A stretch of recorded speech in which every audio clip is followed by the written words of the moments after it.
Today, we're very happy to welcome one of our own, Dr. Jayaseelan Raj, to discuss his new book, Plantation Crisis, Ruptures of Dalit Life in the Indian Tea Belt. I mean, most of you know me, so I didn't introduce myself. I'm Devika, that I organize. I'm a lecturer in the department. I organize a seminar series. And yeah, I'm absolutely delighted today that we're going to hear about the work of our colleague. Um, and so just to briefly introduce Jay is a senior lecturer in anthropology and international development in the Department of International Development. Before joining King's, he was a professor at the Center for Modern Indian Studies in the University of Göttingen. Oh my God, I don't know how to say that anymore. Göttingen in Germany. Previously, he was an assistant professor at the Center for Development Studies in India and a postdoctoral fellow at the London School of Economics. He's also a fellow in the GRNPP project at the Department of Anthropology at SOAS. After that, you'll speak for about 45 minutes. After that, it's going to be followed by our discussant, who's going to get the conversation started. Our discussion today is Hitesh Poddar, who's a PhD student in the department. Hitesh is an ESR-funded PhD student in political economy and political ecology. His research is focused on the crisis of social reproduction amongst paid domestic workers in India, impact of platformization technologies, and changes in labor processes with the deregulated Indian economy, within a deregulated Indian economy. Hitesh has previously worked with the government, research and policy organizations, and nonprofit organizations. And yeah, we're very happy that you had a chance to read the book and get the conversation going. So without further ado, I'm going to hand it over to Jay.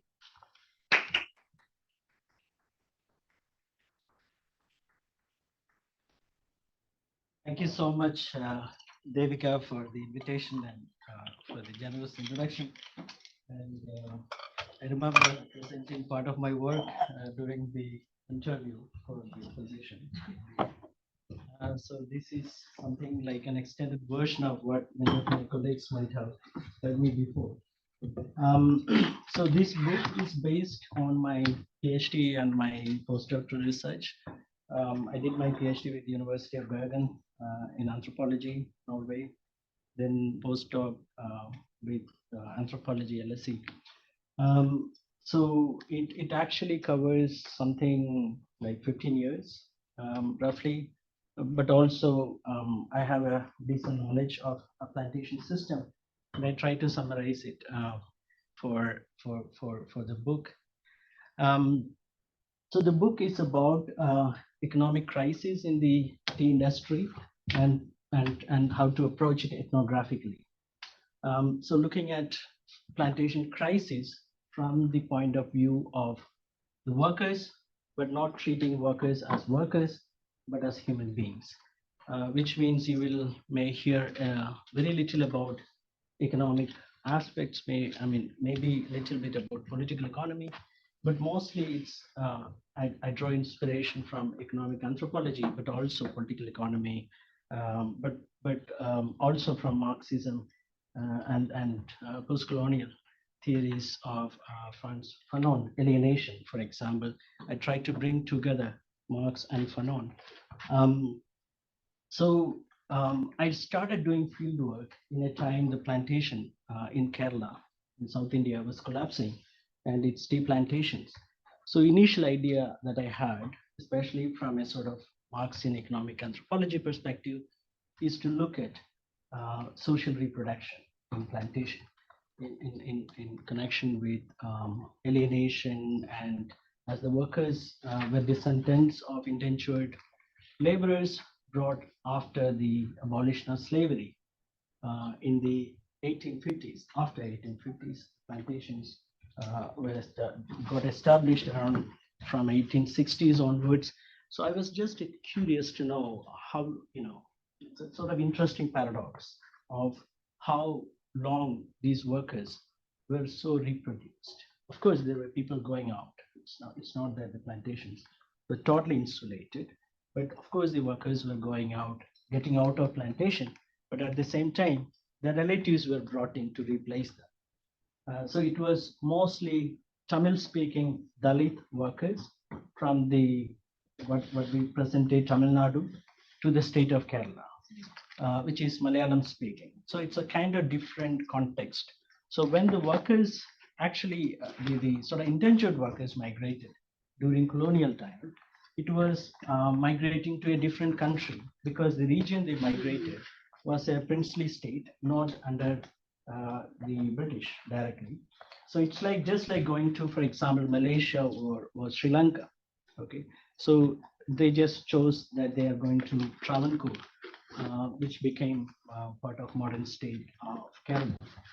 Um, so as I started doing field work, I realized that there is no, I mean, more interesting aspects is how the crises unfold, especially what the kind of violence that these workers are exposed to, structural, psychological, social, economic, everything, what we could call it. So I try to approach the crisis from a sort of phenomenological point of view, from an anthropological standpoint. So I was interested in what is that happening to these workers as they actually experience the crisis, sort of lived reality of a crisis, right? Of course, that brings me to the concept of alienation. So as I just mentioned, I bring inspiration from Marx and Fanon, which also means I try to combine material and ideological. And the sort of anthropological point that I try to push is that you can't, if you are going to do ethnographic fieldwork, it's very hard to understand. It's very hard to distinguish material from ideological and ideological from material. It's a theoretical point, but also a very fundamental ethnographic point. It's a very simple ethnographic point, and I try to demonstrate that throughout the book. So I tried to move out, so I did fieldwork outside the plantation as these workers were moving out. And I also did ethnographic work on plantation. So try to, move around within and outside plantation and try to engage with the plantation literature, both in anthropology and in political economy, and to intervene into a few debates. So I'll just try to go chapter by chapter, and which is the very easier way of covering the book in 40 minutes. So the first chapter introduces the book. I already introduced the book, and I just want to highlight a little bit on the methodology and on a concept that I try to push in the book. So one is, of course, I'm inspired by alienation. I try to look at alienation, and alienation is very key for me. And it didn't actually emerge. It didn't come, emerge in the book as a concept. The workers were talking about alienation all the time. So I started thinking about alienation after the workers started talking about it. It's not that I tried to push it. And interestingly, in early Marx, particularly, you'll find fantastic material on alienation, but also Fanon, but also huge literature, anti-caste literature, where you find aspects of alienation. So, for example, Gopal Guru edited a book called Humiliation, which is very central to the book. And just like other anthropologists, I tried to coin a term called categorical oppression. So, it's very closer to many other concepts, including intersectionality, but also conjugated oppression of Philippe Bourgois, very important anthropologist who coins the term conjugated oppression by studying banana plantations in Costa Rica, Panama border. And the idea is that the way capitalism operates in a production context is through, and the way they perpetuate categories of identity. The way the workers experience actually, the way capitalism employs categories of identity is more than the employment or the sort of intensity of employment. So usual argument that we find is that capitalism employs categories of identity, right? So for example, in a class order, you find caste, ethnicity, language, all being employed in order to perpetuate the class order, right, or production relations.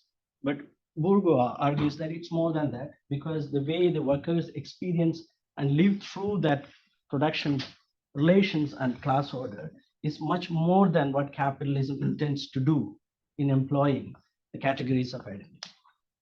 Okay, so I try to push that argument a little further arguing that it is not limited to the industrial context. It is not limited to capitalism also. So we don't necessarily need to think everything, including a plantation context, from a capitalist point of view. And capitalism is very important, but what about larger categorical relationship? For example, caste. Can caste as a category encompass capitalism? We always talk about how capitalism encompasses everything else. So I try to look at, how class becomes one of the key identities, just like class, ethnicity, um, and the regional identity. Being from a hilly area is a huge stigma. So I try to look at how the workers' categories of identity are located and performed within the categorical relationship in a larger context, not within plantation. So I take, for example, the case of Kerala as a society.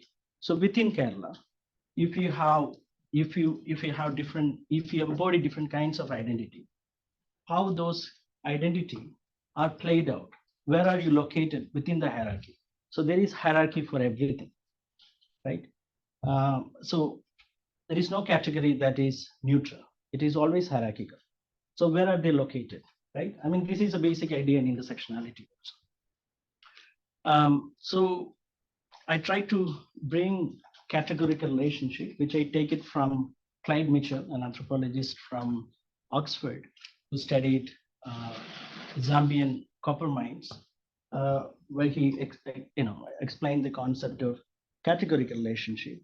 And I try to argue that the workers' experience and the way they live through the crisis, plantation crisis, if you want to make sense of it, you have to look at the larger categorical relationship and also how the workers experience the larger categorical relationship as they move around. So they move for work to different cities within Kerala. Some of the workers migrated back to their native villages where their ancestors came from. And also they migrated to industrial belts. For example, Tirupur is very famous for garments. They migrated to Tirupur. So what's happening to them, particularly in terms of caste and ethnicity, in this context, which I call as categorical oppression. And I try to, in terms of methodology, I try to approach the crisis as a situated event, getting inspiration from Manchester School of Anthropology and their idea of situation analysis, and try to see the crisis not as a sort of as a slice of reality, but a slice that reconstitute reality. So in a way, crisis becomes an important mechanism that also it exemplifies what's happening to the workers largely, but also it transforms what's happening to the workers, right? So it plays a sort of rotation and revolution kind of role, so I approach crisis as a situated event.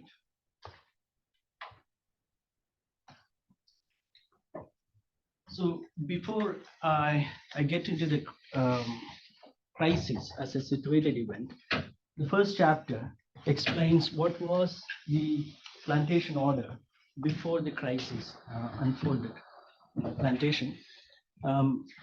So I call it the making of a moral order, where I try to bring the idea that you can't, political economy and moral economy are not separate things, right? I mean, there is moral angle to any political economic situation. So plantation has a political economic situation, and I try to look at what is the kind of moral order that existed. What is the kind of ideology of a plantation? What are the, we have formal structure, but also what are the sort of informal order that informed the formal order, right? As Goffman argues in Asylum, that the formal and informal goes together. So I try to look at in the chapter certain aspects of plantation as well. So one key question is about the insulated nature of plantation. So it's a big debate in plantation anthropology and political economy of anthropology, to what extent the plantations are insulated. Are they just like villages, or are they different?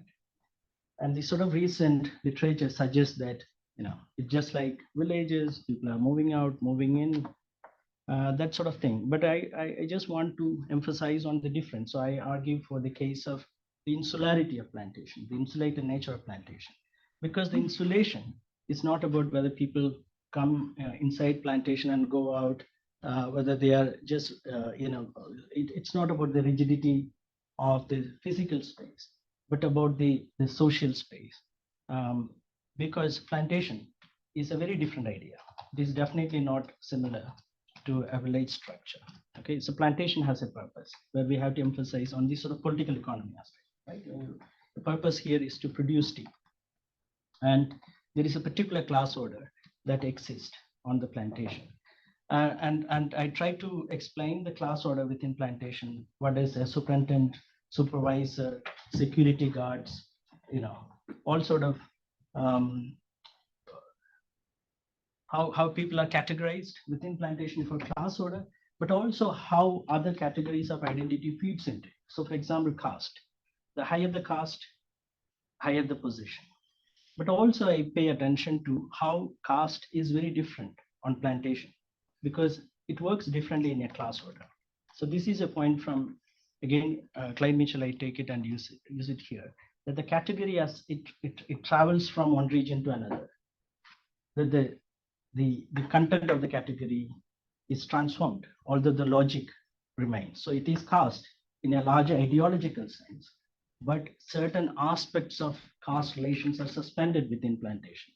So, for example, rituals or untouchability, it doesn't work within plantation as much as outside. So it's very easy to say that caste untouchability works everywhere, intensity, etc. But we need to pay attention to the degrees and also the nature of it, because it's so important to understand that aspect if we were to understand what happened to these workers as they moved outside the plantation, because they are exposed to severe caste discrimination from which they were relatively protected within the plantation structure. So in a way, it's a sort of caste in class context.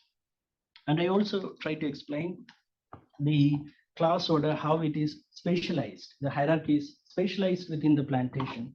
So it's not only a location of space or politics of space, but also a huge policing on who can be there in what time, right? And it is that sort of policing is embodied. It's very sort of what Foucault would call as self-disciplining, and that's very important. So it's not just structurally important, but it is also not only important for how people live through, but that's what people imagine themselves to be, and that's very important to understand how they explain the crisis. Okay, so they embody the plantation logic. So the plantation has a logic. Plantation has an ideology, operational structure, and it transforms, it accommodates crisis, everything. And the workers embody it. So I'm just trying to explain the aspects of those embodiment, which is the insulated nature of plantation, occupation hierarchy, the way caste got transformed within class order, and also what I call as graded patronage. So the patronage within plantation is like a holistic structure. It is not sort of one-to-one relation between, let's say, supervisor and the worker.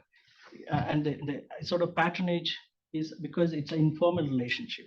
It is status-based, but also it has a holistic connection. It is a system in itself. And I also explain the role of unions in plantation, because this is very interesting for the plantation case, because unions, so there are certain aspects of union leadership particularly. So the union leadership, they are not from the plantation. There are, like, at the very low level, union workers, yes, and also what they call as union conveners. You have a union representative who is a worker, but most of these leaders are outsiders. Okay, so they are Malayalam speaking, mostly upper caste, uh, who who uh, who are actually a professional union activist, and nothing to do with plantation production except being a union activist. And that also another sort of a system in itself, because there is a huge hierarchy between the workers and the union leadership. And I have seen recorded many times that the workers will call even the union leaders as sir. Okay, and this is very different from many anthropological reporting, ethnographic reporting from, for example, Argentina, other places like, very kinship kind of relationship between unions and the workers. But unions has another sort of key location within the structure of plantation, because by system itself they participate not only in negotiation of perks or and wages for the workers, but they actually participate in decision making. So there is a committee called PLC, Plantation Labor Committee, which decides on the workers' wages, and unions leadership is actually very much part of that as a mechanism. It's not that they stand out and try to negotiate. So negotiation happens outside, and mostly it's agreed within that structure. So unions are very much part of the structure, which also means that unions perpetuate the idea of a worker. So within plantation, the proletariat is a very important thing, right? But the logic of proletariat reinforces proletarianization. So the point here is, if you want to, for example, dismantle a plantation structure, is it possible through the politics of unions? Because the logic, especially in the way it operates on the plantation, is that it doesn't allow you to think about deproletarianization or dismantling a plantation. Because I have interviews with union leaders who tells me all the time that you need to have a wall in order to paint. So for example, they don't question the logic of plantation. They say that plantations are very important, and workers uh, will starve if the plantations are in crisis. But the plantation land, in most contexts, it's not owned by the plantation companies. It's leased out to them. It's owned by the state, actually. So the state or the union leadership, they are not interested in, for example, subjecting plantations to land reform and to distribute land to the workers. And another important aspect, which is actually linked generically to Indian unions, is that they are offshoots of political parties. So they are not independent unions who work for the workers. They act as agents of political parties in the plantation belt, and they themselves are actually political leaders. So they may be assigned as a union leader for, like, let's say 3 years. For next 2 years, they may be the president of the uh, provincial wing of the political party. So they make a sort of seamless move within and outside the unions. So which also means that the union politics largely depends on the politics of the larger political parties who have connections, right? So the sort of larger capitalist structure that exists outside the plantation, like for example, the sort of corporate state structure, neoliberal state structure, all feeds into each other in rationalizing the plantation production in these contexts.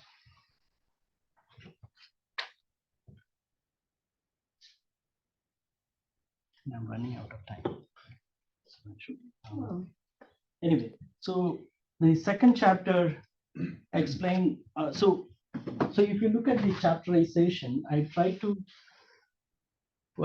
from chapter 2 to 4, I just look at different categories within plantation: workers, retirees, and youth, and I try to explain them as a group and how the crisis affected them.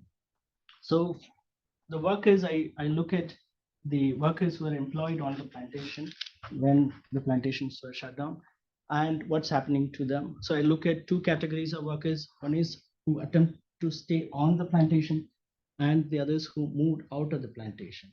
So I try to look at the livelihood strategy, but also what's happening to them in terms of categorical oppression.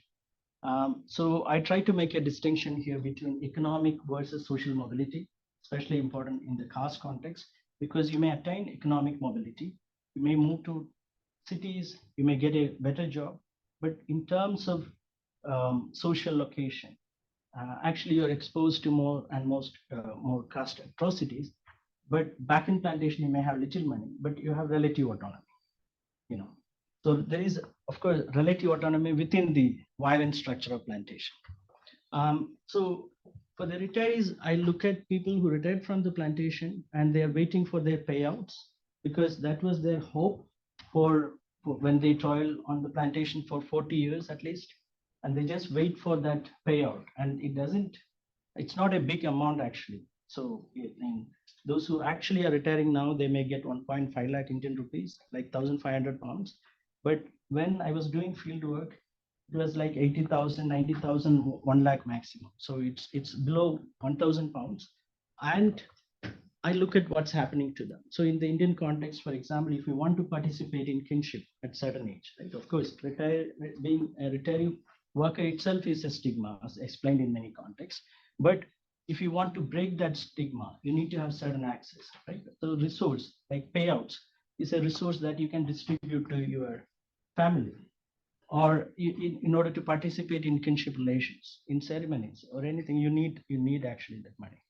So in a way, when they actually look at their life from where they stand as retired workers who are absolutely deceived, who didn't get the payout, and that the planters just, you know, went back to Mumbai or Kolkata or Delhi or London even, from where they are, and with total impunity. So I try to explain what's happening to them, in terms of what I call as the failed attempts to stay on and in search of respect. That's another thing. So they try to cling on to the plantation and try to meet, for example, the managerial staff who are limited, who are staying on in the plantation. And so many retired workers died without seeing a penny from their service payouts. So what does that mean? It's what I call as absolutely, alienated being. That's what they are. That's what they told me. Right? So in the case of youth, so youth is very interesting. Of course, they were getting educated, but also they were entering into semi-skilled work. But also part of the youth, they hope to become a worker within the plantation, because in plantation, and this is also a mechanism of social mechanism of perpetuating them through generation, is that you get a free housing. So so for example, when your parents are when your parents retire from the work, you don't have enough money to buy a house outside the plantation. So only way you can retain a place to live is you become a worker within the plantation, right? So that possibility is actually reduced within the plantation. The workers were able to continue living on the plantation, but without work. So the youth, they were going into different direction for education, but without any support from the family, and also for work. So I look at what's happening to them in terms of categories of identity, livelihood strategies, and interestingly, uh, also the way they hide their caste identity. So the sort of politics of passing is very important here, because I call it hidden injuries of caste. Because within plantation, you have a kind of different kind of existence, because majority of the workers are actually Dalits. Okay, so that produces a particular kind of autonomy within the plantation. But as you move out of the plantation, you're exposed to all kinds of relationship, violent caste relationship, and they try to hide caste identity, and they try to use certain mechanism, like what are these sort of, so when they lie about their caste, they try to do it logically. So for example, when they move to Tamil Nadu, they try to look at, what is their understanding of Kerala society. So is it okay if I lie to them that I'm a Malayali Christian, I'm a Syrian Christian, or a Latin Catholic, or a Christian Nadar, which many of these, because there are certain kind of impersonation they can do, certain kind of embodiment, politics of embodiment they can perform, that may fit within this sort of logical understanding of or ignorance of the host society. So they actually map what I call as categorical relationship. They look at what is the understanding of this particular category. Will it work? It might not be might not work if they say that they are from the sort of super upper caste. They try to play with ideas, but there are moments when also it got exposed. They got exposed and they had to literally run overnight from that particular area. Otherwise, they will be trashed. So the violence, it's all kinds of violence, right? And this sort of possibility of violence is a real violence, right? So in a way, there is a whole set of issues like grief, but also stigma, but also alienation and lack of dignity. So what does, for example, alienation means here? Is it alienation in the sense of we are all alienated as human beings? That's a very generic alienation. But what is the meaning of alienation in this particular context? It's also to do with dignity recognition and able to participate with dignity in a social context. So that possibility is very restricted to them. So in the chapter 5, I look at something different from the crisis, but in relation to what is happening to the workers. So this chapter 5, which I titled as Dammed in Dispute, is about a dispute that happened between the states of Tamil Nadu and Kerala over the control of a dam, which is located at the border. So the workers are Tamil-speaking Dalits living in Kerala, right? They are the minorities. So just like the Malayalis in Tamil Nadu, which is Tamil-speaking majority. So when these two states actually fight with each other, what's happening to the minority? So in a way, that's where the categorical oppression becomes important. So they came to plantation for plantation work. Of course, their Dalit identity, their Tamil minority identity, all played out within capitalist context. But when a dispute actually occurs outside the plantation, that also affects them significantly. And I try to look at the fact that they are targeted not because they are Tamil speaking minority. So there are other Tamil speaking minority in Kerala, but they are targeted because they are Dalits.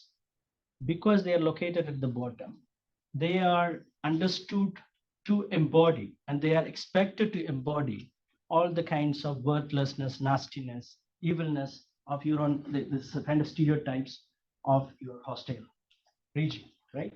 So just take any examples. The way one group of people talking about other, the French talking about Germans, or the French and the Germans talking about English, right? So who embody that Englishness? It's not the Eton school educated people, right? It's not the prime minister or the foreign minister or someone who lives in posh areas of London. It may be someone from Manchester's or York, or so those who actually becomes victims of such a stereotype, for what the category may look as a very generic. So in this case, the category is Tamil identity, but I argue that it is not about Tamil identity. It is caste actually. It is being a Dalit within the context. So I look at how that adds further layer to the question of crisis. Then in chapter 6, I talk about what's happening to different kinds of relationship within plantation. So I call it crisis of relations. Sorry to interrupt. You can take your time. You can take 15 minutes. No need to rush. Okay, sure. Okay. So where I discuss what's happening to spaces where left out by the plantation. So the plantation is not only a class order, but it also creates institutions that stabilize plantation production and also social reproduction, right? So when the plantation leaves, for example, medical dispensaries are part of plantation structure. So what happens to workers' medical needs? And as the workers also were leaving the plantation, the kind of social institutions and world they created also collapses. So for example, youth clubs, welfare clubs, right, which are very important in the plantation village society. And so the crisis not only affects them economically, but also socially. And I try to look at different kinds of new kinds of group formation. So one is, for example, what happens when the RSS and BJP gets into plantation, because that also they get into plantation through the space opened up by the opening of plantation. So shutting off plantation means it opens avenues for organizations outside. But also I talk about intensification of religious identity in the absence of class identity. So in the collapse of plantation, what happens is you don't imagine yourself part of a single class. So you go out to work for work and you may come back to plantation, but you make different money. You make different money. Some may make like £1, some may make £10, right? So that creates hierarchy within plantation, and also what I call as politics of decency. And the way it is, the new income, which may be little, but it is rearticulated within the plantation in producing a hierarchy in the absence of a egalitarian relationship, which existed earlier. And I talk about religious intensification of Christian groups coming in and taking over, and also the unions intervene and try to divide the workers based on union affiliation, and it creates different kinds of factionalism within plantation. And in chapter 7, I discuss very classic anthropology topic, rumor and gossip, which may sound not that interesting, but it's very interesting to me. I look at the rumors of possible transfer of plantation ownership from one company to another. So it's something, I try to trace out from the plantation management office, because when the workers approach the managerial office, they will say that, a new company is going to take over very soon, and therefore you will get all your money very soon. So you just watch out. Then there are different kinds of, so who is the sort of authority of this rumor, which is circulated through gossip, right? So when the workers may find, for example, plantations everywhere is also tourist spaces, right? So whenever they see a tourist car, fancy car, the workers themselves may say that, okay, this is a new guy who is looking. So suddenly they will say one day, for 6 months, it will be like Ambani. Ambani is going to take over. And another 6 months, it will be Tata. Tata Global Beverages coming. So I try to look at the sort of social and political life of rumor and gossip in relation to the crisis and its actual impact for the workers. And in chapter 8, I talk about few companies, new companies came over actually. So it's not rumor anymore. So it became a fact, verified event. And they took over some plantations. So I look at how, what is the sort of politics of these new companies, and also the new workforce they are bringing. So the new workforce are not Tamils anymore. They are migrant workers from Jharkhand, West Bengal, Odisha mainly. And I look at sort of what I call as new ethnic hierarchies of labor. So these workers are retained as casual workers. So according to the Plantation Labor Act, which is the labor act that protects workers in plantation, you can't have casual work for regular work. So any regular work, you can't have casual workers at all. You can have temporary workers and permanent workers. That is different from casual workers. So I try to explain how the casualization operates and what I call as worker agent. The workers themselves recruit other workers. So they are not employed by the plantation. So it's like the platform economy, but in a different way. It's the old Kankani system, okay? That so the workers are managed, supervised, and employed by a supervisor and the contractor. And so the plantation company doesn't have any direct relationship with the workers. So the contractors act as a sort of buffer between the casualized workers and the company, and also they can actually protect the company from the legal consequences of casualization.